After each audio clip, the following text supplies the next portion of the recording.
محمد بن قاسم 12مه برخه. زمون توری ایمانی عجیبه هیبت لري، زمون توری ایمانی عجیبه هیبت لري، شور او زود مدت تکبیر اسمانونه لرزوي. زمون توری ایمانی عجیبه هیبت لري، زمون توری ایمانی عجیبه هیبت لري، شور او زود مدت تکبیر اسمانونه لرزوي. د محمد بن قاسم د خبرونې مینوالو په دې هیله چې روغ او جوړ به یاست، الله رب العزت مو خوشحال لره. دا د زه محسن احسان مې یو ځل بیا د محمد بن قاسم د ناول کوربتوب کوم په دې هیله چې دا خبرونه تر پایه راسره واورئ. درنو او قدرمن اورېدونکو، په تېره برخه کې مو واورېدل چې جیرام له لږ سوچ وروسته وویل. اوس به دا واورو چې جیرام له سوچ وروسته څه وویل. جیرام وویل لکه ما چې له تا نه د بدل اخیستلو په منظور د خور د ورکېدو دروغ کیسه جوړه کړې وه، همدغسې دوی زه ستا سره په دوکه کې شریک ګڼلم او د بدل په خاطر یې دغه پلمه جوړه کړې وه. زه زبیر پوهولی شم او زما باور دی چې هغه به په دروغو شکایت نه کوي. پرتاب رای په بدمخۍ ځواب ورکړ، ته له کوم زنداني سره خبرې نشې کولی.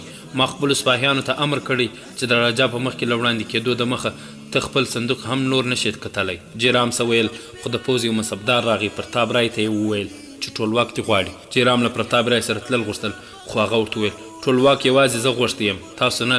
ته ډاډه دلته کښېنه، کله چې دې وغواړي زه دې د ورتګ نه منع کوم. پرتاب رای له کښتۍ نه لوټ کړي مال ورسره واخیست او روان شو.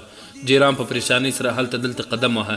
زبیر له نورو زندانیانو سره په یوه کوټه کې و او په قدم قدم کې تر پنجرې ور وکتل، خو پیردار را ډیکه ورکړه او له هغه ځایه لیرې کړ. زبیر چې د جیرام سره د یوه معمولي پیردار چلند ولید، وپوهېد چې دی هم له دوی سره د یوې کښتۍ سپور دی. تر لمر لوېدو نه لږ وړاندې د راجا یو سپاهي راغی. جیرام ته وویل چې ټولواک دې غواړي.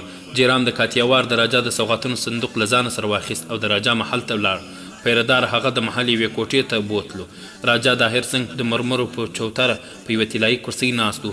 د پرتاب رای نه پرته د دبیل د پوځ مشر او دهی سنګ او د هغه زلمی زوی بهیم سنګ چې له اورونه راغلی و هغه ته مخامخ ناست و. جیرام راجا ته 3 ځلې په مخ کې خم شو او درناوی یې پر ځای کړ. بیا لاس په نامه ودرېد. 2 پیردارانو صندوق راوړ او د راجا په مخ کې یې کښېښود.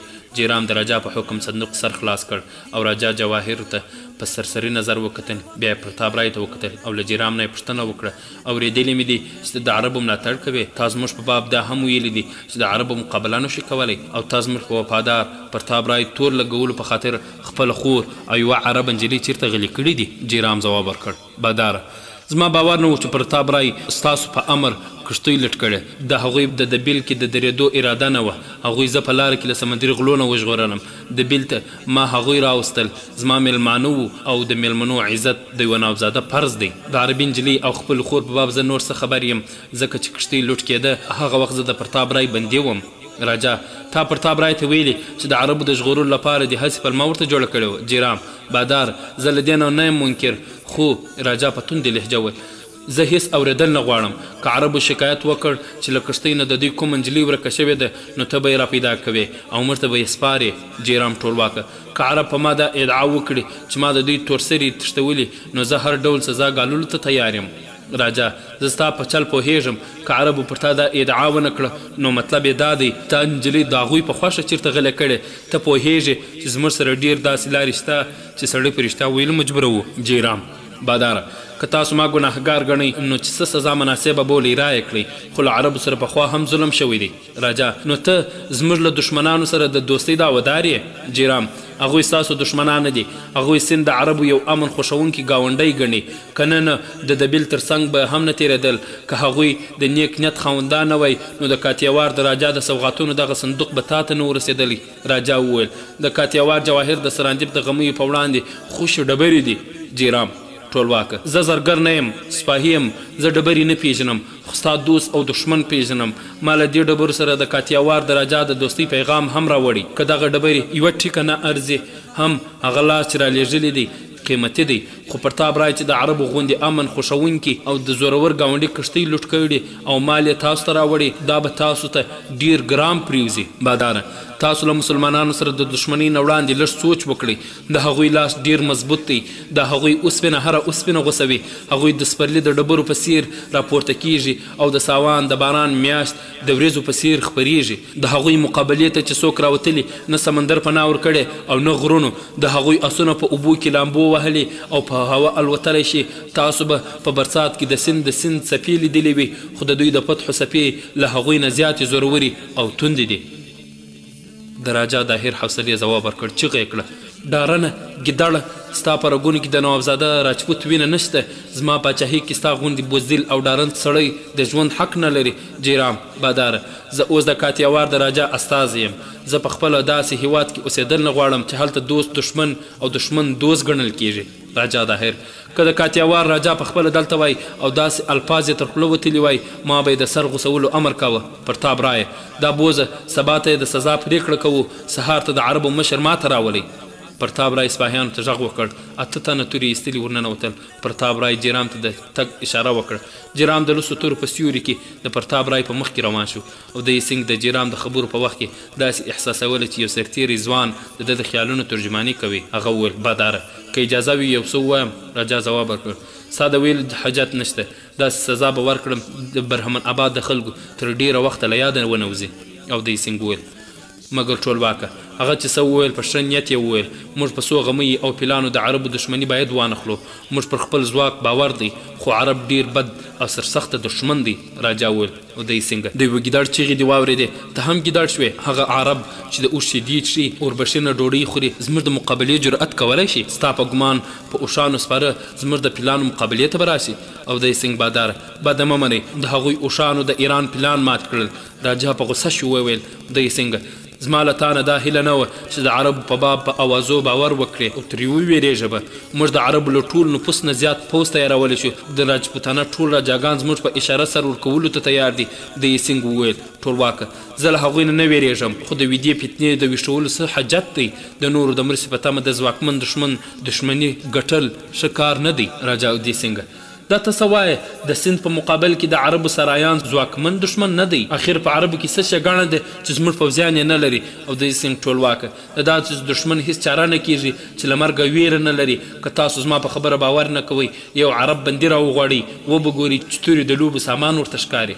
راجا د سنگ ته وکتل او وویل، بهیم څنګه ته هم په دې نظر یې چې تر موږ د عربو لښکر ځواکمن دی؟ بهیم سنگ ځواب ورکړ، ټولواکه پلارجان مې له عربو سره په امن ګزاره غوره بولي، که نه نو موږ هم د تورو په سیوري پالل شوي یو. که عرب له مرګه ویره نه لري، موږ یې هم له وژلو نه په شان نه راځو. راجا وویل، افرین، ودې لیدل. او دی څنګه ستا زوی له تا نه زړور دی؟ او دی څنګه ځواب ورکړ، د ټولواکو له خولې چې څه اورم باید پرې خوښ شم، خو د رعیت د مسؤلیت احساس ما په دې مجبروي چې راتلونکي خطر ټولواک ته باید په زغرده ورڅرګند کړم. بهیم سنگ تر اوسه هلک دی، هغه عرب په جګړه کې نه دی لیدلی، خو ما د مکران په جګړه کې ولیدل چې عربو عادي سپاهیان زموږ د لویو افسرانو مقابله کوله. په مکران کې د عربو په جګړه کې ټول 600 سپاهیان او د راجا 4,000 تنه لښکر یې د خزلو غوندې ورسره واخیست. جیرام، تاسو له پخوا پیژنئ زموږ په ځوانانو کې د هغه غوندې توره وهونکي بل نشته. که هغه د عربو نه دومره په هیبت کې دی، معنا یې دا نه ده چې هغه ویریږي او یا د راجا نمک حرام دی. د دې اصل سبب دا دی چې هغه له عربو سره د ټکر په خطر پوه دی. مونږ د خلیل په پله روان یو، په لمبو ورځو زو د سپین منظر. راجا په ترخه لهجه وویل، ته زما د پوځ مشر یې، وزیر نه یې، او په دې معاملو کې ستا له پوځي تجربې نه کار نه اخلم. که بوډاتوب ستا همت کمزوري کړی وي، له دې منصب نه به دې لرې کړو. او ته دا حق هم نه لرې چې د جیرام غوندې یاغي سرکش او سپین سترګې سپارښت وکړې. هغه چې زموږ په مخ کې څه وویل، تر لویو نه د لویو سزا مستحق دی. د سنګ چې د راجا وضع ولیده وویرېده، وویل، ټولواکه زه بخښنه غواړم، تاسو زما په باب بدګمانه شوئ.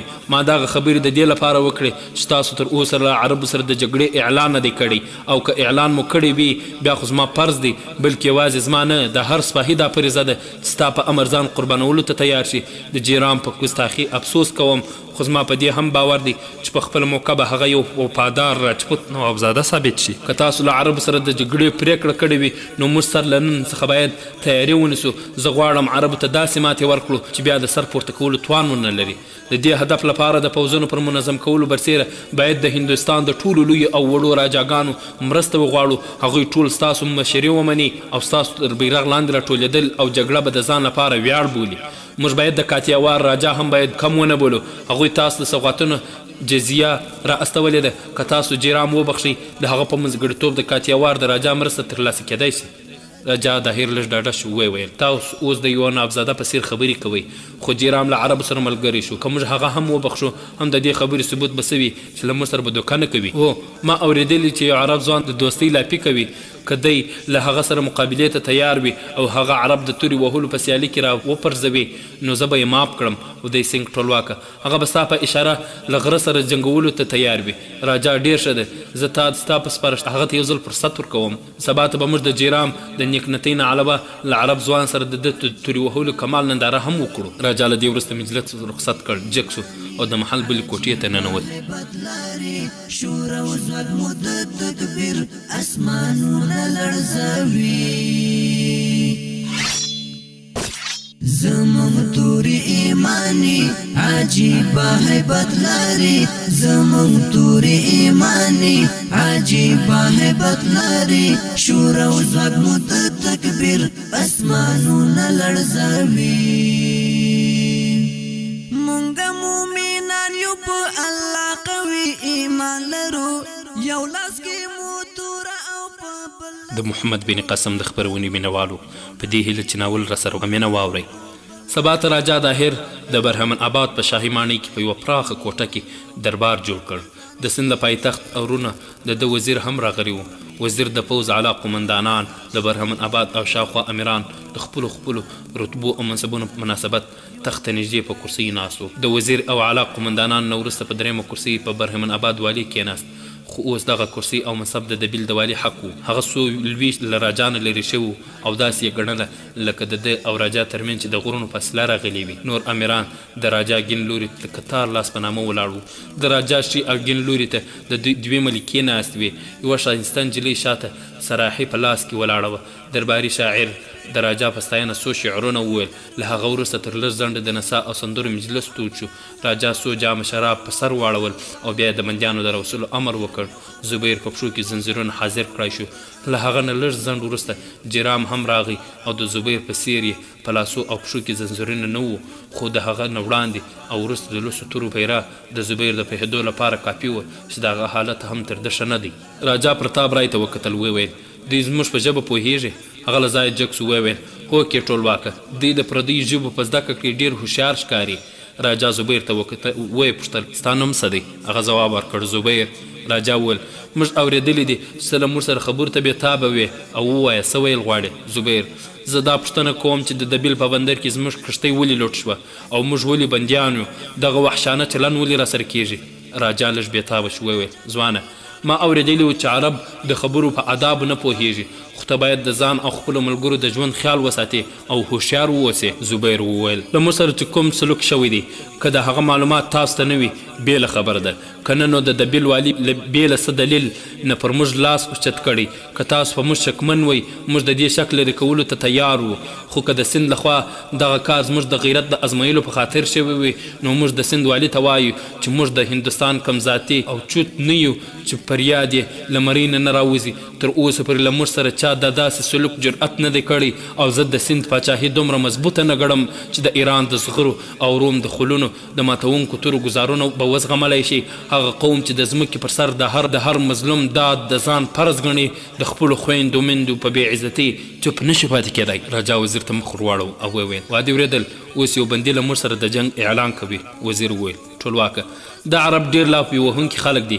د ایران او روم فتحو دوی مغروره کړي دي خو د سند له زمریانو سره دوی نه دي مخامخ شوي.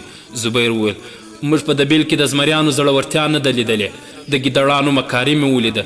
د زبیر په دې خبرو ټولو درباریانو یو بل ته وکتل او د یې سنګ د حالاتو نزاکت درکړ جګ سو.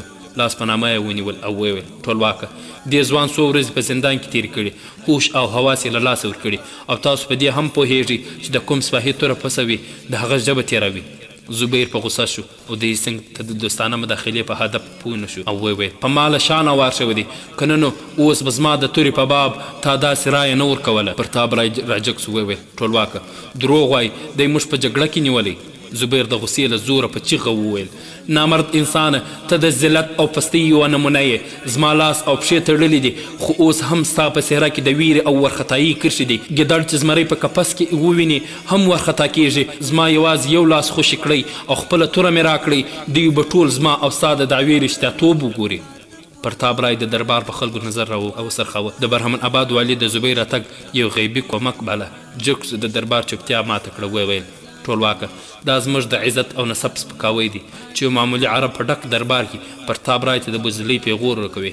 تاسو سردار پرتاب رای ته اجازه ورکړئ چې د دعوه دروغ ثابته کړي. او د هیڅنګ له پرتاب رای نه زیاته کرکه کوله. خو هغه چې جیرام د راجا له غضب نه ژغورلو او د ده د ژغورلو غوره صورت همدا و چې جیرام د پرتاب رای پر ځای له زبیر سره مقابله وکړي او دا ثابته کړي چې هغه د راجا مخلص دی. له ځای اوچت سو وویل ټولواکه د برهمن آباد د حاکم خبره صحیح نه ده.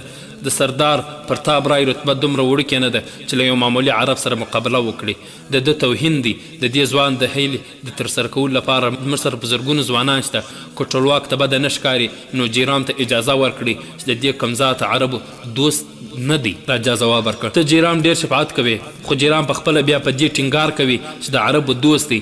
څنګه جیرامه ته دې ته تیار یې چې خپله وفاداري ثابته کړې؟ جیرام په عاجزانه لهجه وویل ټولواکه زه ستا په امر ځان اور ته غورځولی شم خو زبیر زما میلمه دی او زه په هغه توره نشم اوچتولی. په دربار کې یو ځل بیا چوپتیا خپره شوه. د هیڅنګ مایوس شو. جیرام ته یې وکتل. راجا چغه کړه دا خر زما له مخې لرې کړئ. د هغه مخ ورتور کړئ په قفس کې یې واچوئ او په ښار کې یې کوڅه په کوڅه وګرځوئ. سبا ته یې د مست پیل په پښو کې وغورځوئ. او د هیڅنګه تا له دې عرب د وړاندې موږ وشرمولو او پرتاب رایې ته ولې چوپ ناست یې؟ تا په دبیل کې یو ځل هغه مات کړی اوس تا توره ولې له تیږې نه راوځي؟ تاسو ټول ولې مار خوړلي غوندې چوپ یاست؟ ځوان بهیم سنګ توره وکښله او وویل ټولواکه ما ته اجازه راکړه.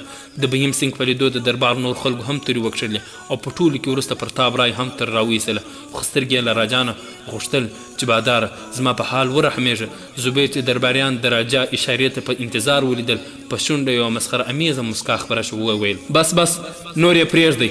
ستا درباریان چې په مخ کې یو لاس او پښې تړلي بندي وویني یو هم ځان د بې زړه او بزدل خطاب نه خوښوي خو تل تقدیر زمریان تړلي له ګیدړانو سره نه مخ کوي. بهیم سنګ وویل ټولواکه د دې زولنې خلاصې کړئ. زه هم دا اوس ورښیم چې زمری څوک دی او ګیدړ څوک دی. عجیبه هیبت لري زمون تورې ایمانی عجیبه هیبت لري شور او ځواک مو د تکبیر اسمانونه لړزوي. جوړ د هر فرعون لپاره یو درود نیل غوندې هر یو ابراهه په ختمه د ابابیل غوندې هر یو ابراهه په ختمه د ابابیل غوندې هر سبا او هر مخام دیر سره ملمودام. د محمد بن قاسم د خبرونې مینوالو د راجا په اشاره د زبیر له لاس او پښو نه زنځیرونه لرې شول او په لاس کې یوه توره ورکړه. خو وزیر وویل ټولواکه ستا په دربار کې مقابله ښه کار نه دی. راجا ځواب ورکړ ولې ښه نه ده؟ په همدې دربار کې زما سپاهیانو ته د بې زړیتوب پیغور وکړئ او زه غواړم چې په همدې ځای بدل واخلي. وزیر ټولواکه انتقام خو له دې ځوان نه د جګړې له فرصت نه پرته هم اخیستلی شو. راجا ځواب ورکړ نه موږ دا هم ګورو چې عرب تورې څه وړ چلوي. بهیم سنګ د کرسۍ په مخ کې خالی میدان ته ورغی او زبیر ته په اشاره د وړاندې ورتګ اشاره وکړه. زبیر راجا ته وویل له دې ځوان سره زما هیڅ دښمني نشته. زما مجرم پرتاب رای دی. تاسو هغه د قربانۍ وزه ولې جوړوئ؟ بهیم سنګ وویل بزدله ته یوازې خبرې کولی شي که همت لرې نو وړاندې راشه. زبیر وویل که ته د بل بار په خپله اوږه اوچتوې ستا خوښه دا یې وویل او وړاندې شو. د بهیم سنګ په مخ کې ودرېد. د راجا په امر سپاهیانو د چوکیو نه وړاندې په یوه دایره حلقه کې چاپیر ودرېدل او د هیڅنګ اوچت وویل زویه غلط وار ونه کړې ته له یو خطرناک دښمن سره مخامخ یې. بهیم سنګ وویل پلارجانه ته چرت مه وهه. دا یې وویل او بیا 3 حملې وکړې. زبیر د دغو ناڅاپي زورورو حملو نه څو ګامه شاته شو او درباریانو ټول له خوښۍ نه چیغې اوچتې کړې. زبیر تر څه ځنډه د بهیم سنګ د حملو دفاع کوله خو لږ وروسته دا ټولو محسوسه کړه چې تر حمله کوونکي دفاع کوونکي زیات چست او ماهر دی او دی سنگ بیا وویل زوی احساسات کېږه مه د تورې سوړ مزاجه لوبغاړي ډېر خطرناک وي خو د زبیر په شونډو ډاډمنې مسکا هغه نور هم په جوش راوست او یو په بل پسې ګزارونه کول زبیر چې هغه له کنټروله د وتلو په حال کې ولید یو څو متقابل ګزارونه یې پرې وکړل او بهیم سنګ یې د حملې پر ځای په دفاع مجبور کړ څو ځله داسې پیښ شول چې د بهیم سنګ توره به په وخت د دفاع ته پورته نه شوه خو زبیر د زخم پر ځای د هغه له بدن سره ورو توره ولګوله او بیرته به یې لرې کړه درباریان په دې پوهېدل چې هغه له بهیم سنګ سره پام کوي او نه غواړي چې ټپي شي بهیم سنګ هم اوس پوه شوی و چې رقیب یې پرې زورور دی خو هغه په ماته تر اعتراف مرګ ته تیار و پرتاب رای د بهیم سنګ له پلار سره د پخوانیو دښمنیو سره اوس د ده د بري دعا او هیله کوله خو د بهیم سنګ مټې ورو ورو شلې شوې د راجا او نورو درباریانو په څېرو د مایوسۍ ورېځې بندې شوې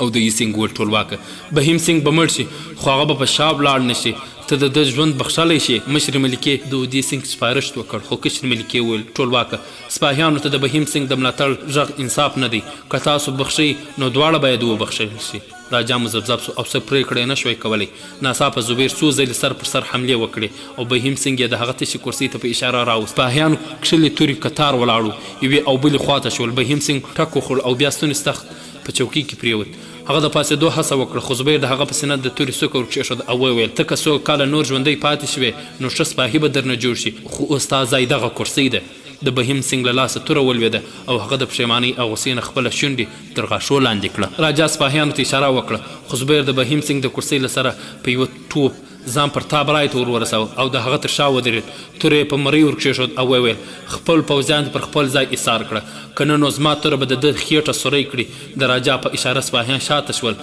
زبیر بیا راجا ته وکتل او وویل د بیاکلانو باچا زما له تا نه د څه ښېګڼې تمه نشته خو زه دا درته وایم چې کوم سلاکارانو تا ته له عربو سره د ټکر مشوره درکړې هغه ستا دوستان نه دي په کومو خلکو چې ستا بروسه ده هغه ټول د دبیل د حکیم زړه او دماغ لري دلته وګرځئ په کرسۍ ناست دی د ولې په څېر ریږدي زه ستاسو په وړاندې له ده نه څو پوښتنې کوم ووایه پرتاب رایه تا زه په جګړه کې ونیولم او که د دوستۍ په نامه دې له کښتۍ نه راوغوښتم ووایه ولې چوپ یې ګوره که دې دروغ وویل دغه سپاهیان دې نشي ژغورلی ووایه زبیر دا وویل او توره د هغه په خېټ لږ ورچوخ کړ پرتاب رای پرېږدېدلې غږ وویل ما ته له کښتۍ نه راوغوښتې خو د ټولواک دا امر و چې په هر صورت باید تاسو ګرفتار شئ راجا وویل ودرېږه پرتاب رای زما د امر تعامل کړی دی که دې څه تېری وکړ نو دغه بندیان به ټول ووژنم تر اوسه زموږ ستاسو په باب پرېکړه نه ده کړې موږ خوشي په خوشي له عرب سره د جګړې او جنجال غوښتونکي نه یو ستاسو قوم رښتیا زړور دی خو که ته هوښیاري وکړې ته او ستا نور انډیوالان به آزاد کړو ستا پر سر اوس 20 تنه سپاهیان درېدلي دي ته به یو ووژنې خو د دې یوه په بدل کې به ستا ټول بندیان اعدام کړم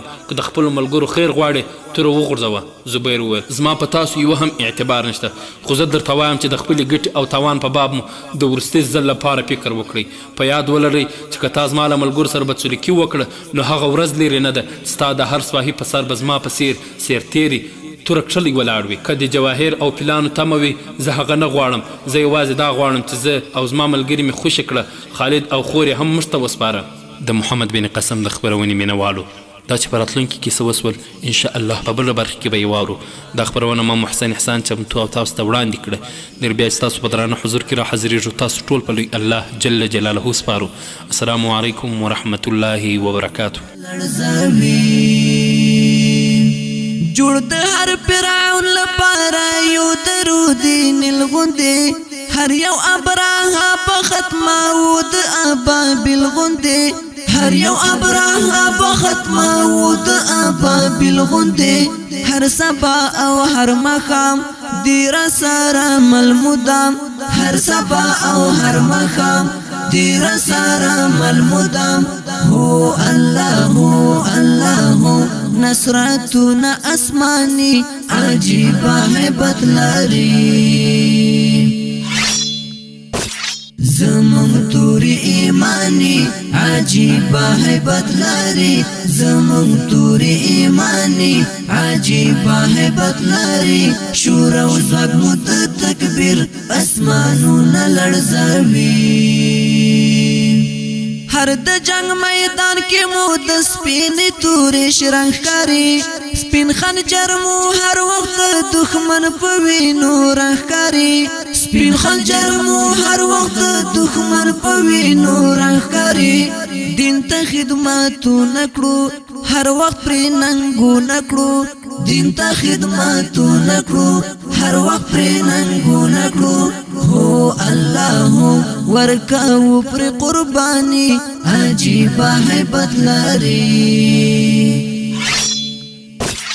زمون تور ایمانی عجیب هیبت لري زمون تور ایمانی عجیب هیبت لري شور او زغ مدت تکبیر اسمانونه لړزوي